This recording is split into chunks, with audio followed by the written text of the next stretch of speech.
Has Olympic fever gotten you? Just as some of the winter teams put their season to rest, a few of the best teams in Torrance are going for the gold. Let's check out what's happening this week. The North and South boys soccer teams meet up to battle it out before playoffs. The West boys soccer team needs to win to get the Bay League title. Can they do it? Plus, it's the ultimate showdown on the hardwood for the ladies of North and South. And catch up with the 2010 Bay League wrestling squad before CIF individuals begin. From the field to the court, we've got you covered, so Torrance, it's time to get fired up because the Sports Desk is next.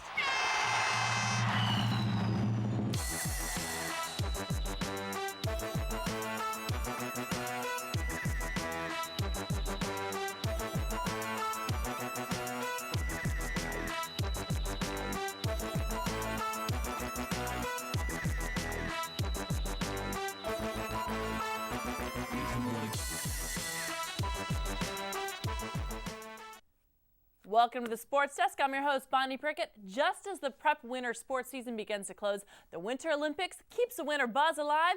There's still quite a few teams competing. Also, like the Olympics, the top 3 teams from each league are all winners. Some fourth-place teams will get a shot at playoffs, too. You can check it out here on the Sports Desk. Let's start with the winner. In the preseason, it was common knowledge that the West soccer team was looking for one of the top spots in the Bay League. If you ask the West offense who kept the team alive, they would credit the defense.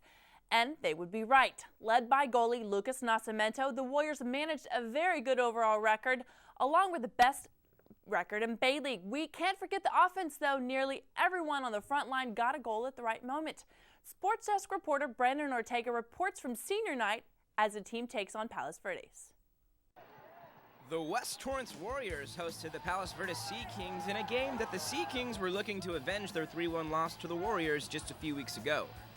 Both teams came out flat on the offensive side. Neither team could get a rhythm going due to the great defensive play by both teams. The Sea Kings made an early threat early on, but the Warriors' keeper, Lucas Nascimento, was right there for the save. A few minutes later, West would get a chance of their own. First, senior Brian Dempsey misses off a well-placed cross.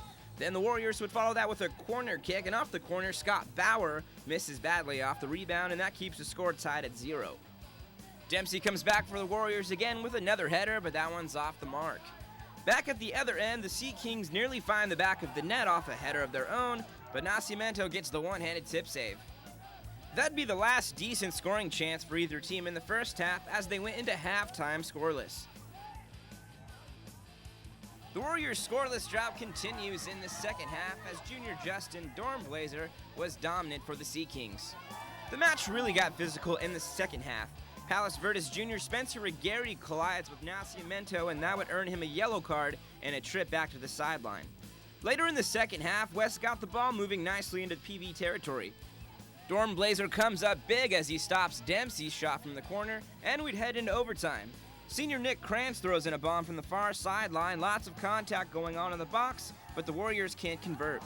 The game would end scoreless, and both teams would move on, adding a single point to their season point totals. Coach Shimizu talked about the game's outcome. It's disappointing. We wanted to finish off the league strong, and we played okay, but not great. And I think that's my disappointment. If we had played great and we got a tie, they would have deserved it. But we played okay and got the tie. Certainly, it keeps us ahead in the league race, but win would have been much better.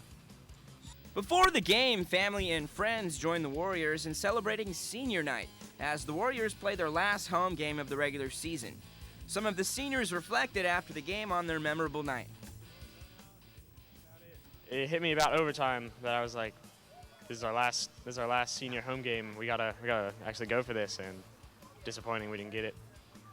Well, it means a lot. You only get to be a senior in high school once, and it would have been better if we would have won that game. It would have felt better, but it's okay. We'll come back on Thursday and we'll get the win. Well, a little bit of an empty feeling tonight for the Warriors. They got a tie on senior night. It's not a loss, but at the same time, it's not a win, so they'll be looking to capitalize on their scoring opportunities against Redondo Beach in their last league game. Reporting for the Sports Desk, I'm Brandon Ortega. Thanks, Ortega. Glad you managed to stay dry. The final score was 0-0, but we can't forget that Nascimento had 10 saves. Let's take a look at the final league standings. Well, looky there. West is best in the Bay League, beating out Miracosta with the best overall record. Congrats to the Warriors on a strong finish. Losingers in third, PV is in fourth. Redondo and Peninsula round out the bottom of the list.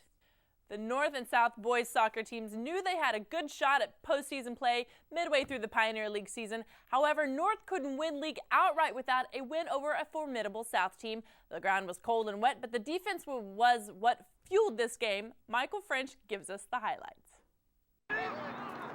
The South Spartans, who were 5-3 in the Pioneer League, were taking on the North Saxons, who were 8-1 in boys soccer, and this was a defender's dream. You see here both teams had a great game on the defensive end. John Jenahine and his teammates combining to stop the North Saxons on this play and many others in the game. And the Saxons wouldn't make it any easier for the Spartans. As you see here, Julian Chu trying to get some offense going for his team, and they get denied by the Saxons. And this was a regular occurrence. You see here the thievery by Mills Collins, great play by him, trying to get a shot on goal, which they do. It sails over the uprights. That field goal would have been good if this had been a football game. Unfortunately, it wasn't. This is boys soccer. Julian Chu and his teammates again. This time it's Jerson Bustamante trying to get a shot on goal. It doesn't work. Even the sideline plays were close, but not close enough for the Spartans here. And Coach Kapusinski for the North Saxons talks about his team's clinch of the Pioneer League. We won league. That's as far as I'm going to go with that. In terms of our performance tonight, very below average, and I expected more tonight, being senior night, but the boys, they gave it everything they had, so I'm pleased. I mean, our goal is to win it all. So, this is one goal that we set for ourselves in terms of winning league. Now we prepare for the playoffs, and now it's one game at a time, and it's losing, you go home.